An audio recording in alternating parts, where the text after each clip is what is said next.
we're gonna take the oil pump off. And there are 3 bolts, number 13. First one is right here, number 1. Next, number 2 here, and the third one is at the bottom right here.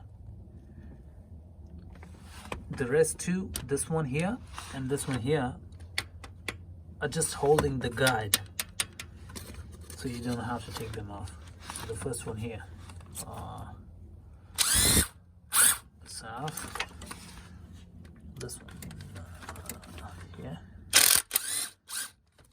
and the last third one, and that should release the oil pump. Let me check it.